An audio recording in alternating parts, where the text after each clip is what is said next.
While considering the Atul Subhash case, the Honorable Supreme Court in Parveen Kumar Jain versus Anju Jain 2024 held that permanent alimony should not penalize husband but should ensure decent living for life. The Honorable Supreme Court directed a husband to grant permanent alimony of rupees 5 crore to the wife as a one-time settlement upon the dissolution of the marriage. While directing the same, the bench comprising Justices Vikram Nath and Prasanna B. Varale stressed the father's obligation to maintain and care of his child and directed the husband to make a provision of rupees 1 crore for his major son's maintenance and financial security. The appellant husband and the respondent wife lived separately for about 2 decades after 6 years of marriage. While the husband had alleged that the wife was hypersensitive and treated his family indifferently. The wife alleged that the husband's behavior was not good towards her, considering the fact that the parties were living apart for a long and there was no change to join the matrimonial obligation.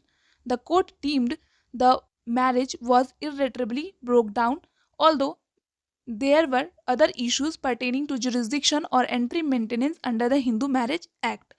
Upon irretrievable breakdown of marriage, the court found that the only issue that required consideration was the grant of permanent alimony to the wife.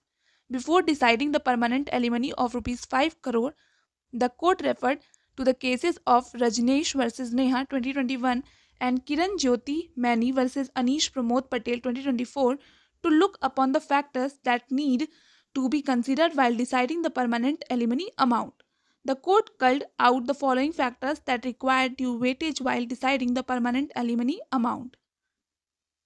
First is status of the parties, social and financial. Next one, reasonable needs of the wife and the dependent children. Third one, parties' individual qualifications and employment status.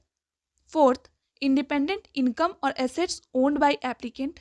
Fifth, standard of life enjoyed by wife in the matrimonial home. Sixth, any employment sacrifices made for the family responsibilities. Seventh, reasonable litigation costs for a non-working wife. And eighth, financial capacity of a husband, his income, maintenance obligation and liabilities. The court added that the aforesaid factors do not lay down a straitjacket formula but act as a guideline while deciding permanent alimony. The court noted that the permanent alimony amount should be decided in such a manner that does not penalize the husband but ensures a decent standard of living for the wife. As held by us in Kiran Jyoti Mane Supra, it was also necessary to ensure that the amount of the permanent alimony should not penalize the husband but should be made with the aim to ensuring a decent standard of living.